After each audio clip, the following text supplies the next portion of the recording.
పవన్ కళ్యాణ్ ఇప్పటి వరకు స్పందించలే అని చెప్పి మాట్లాడినారు మీరు. జనసేన కార్యకర్తలను టీడీపీ వాళ్ళు ఎంటబడి కొట్టినట్టు కొడితే కూడా ఆయన స్పందించలేక, వీధిలో చొక్కాలు చింపి కొడితే కూడా పవన్ కళ్యాణ్ స్పందించలే.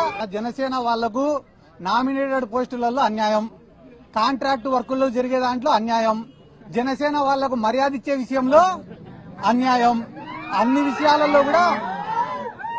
విషయాలలో వాళ్ళు నెత్తి నోరు కొట్టుకుంటా అంటే కూడా ఈ పవన్ కళ్యాణ్ స్పందించుకోవడం లేదు. ఎందుకంటే ఆయనకు ముట్టాల్సింది ప్రతి నెల ముడతనే ఉంది కాబట్టి ఆయన ఏం స్పందించడంలే.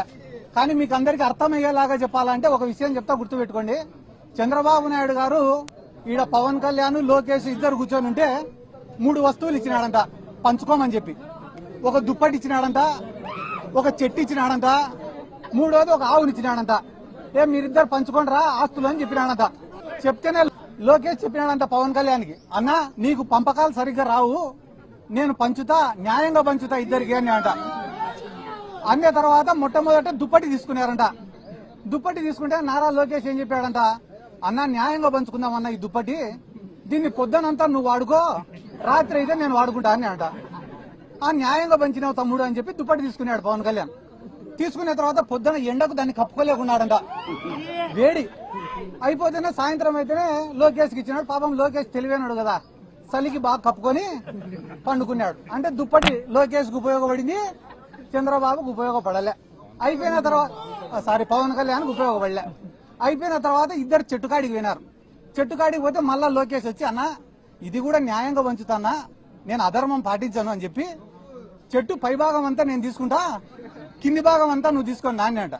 అంటే చెట్టుకు నీళ్లు పోసేదంతా పవన్ కళ్యాణ్, వచ్చిన పండ్లు తినేదంతా లోకేష్.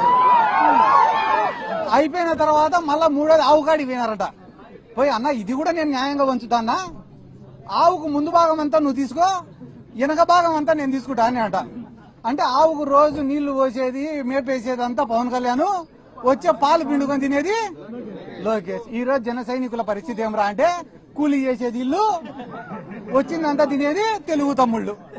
కాబట్టి తెలుగుదేశం వాళ్ళకే, జనసేన వాళ్ళకే గతి లేనప్పుడు అక్క మన పైన దాడి పైన వీళ్ళు స్పందిస్తారనుకోవడం మన మూర్ఖత్వం.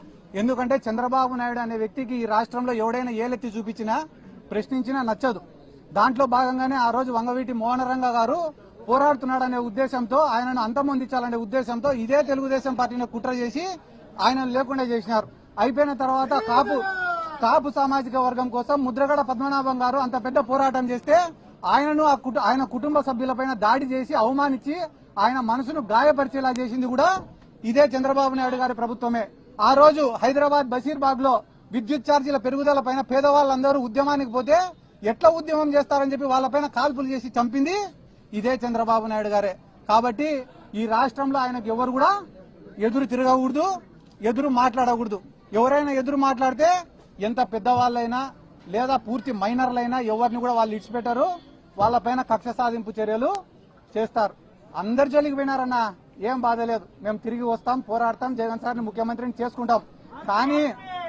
కానీ వాళ్ళని క్షమించండి ఎవరో తెలుసా, ఆ భగవంతుడు, ఆ వెంకటేశ్వర స్వామి వాళ్ళని క్షమించాడని చెప్పి ఈ సందర్భంగా నేను తెలియజేసుకుంటూ, ఇంకా వాళ్ళు చేసిన పాపాల గురించి చెప్తే గానీ ఆడ సింహాచలం దేవస్థానం కాడి నుంచి, ఆడ కాశీబుగ్గ కాడి నుంచి, తిరుమలలో జరిగిన తొక్కిసలాట కాడి నుంచి, నిన్న శ్రీశైలంలో జరిగిన లాఠీ చార్జ్ వరకు వాళ్ళ గురించి చెప్తే గానీ రాష్ట్ర ప్రజలే ఎంటబడి తంతారని చెప్పి ఈ సందర్భంగా నేను తెలియజేసుకుంటూ, ఇక్కడ ఉన్న లోకల్ ఎమ్మెల్యే గారు కూడా, మా అక్కకు రాజకీయం కొత్త అయినా కూడా చాలా స్పష్టంగా, నిదానంగా, క్లారిటీగా, ఎటువంటి భయం లేకుండా, వణుకు లేకుండా, తొణుకు లేకుండా, బెనుకు లేకుండా మాట్లాడిందంటే దానికి కారణం వాళ్ళలో తప్పు లేదు, నిజాయితీ ఉంది కాబట్టి.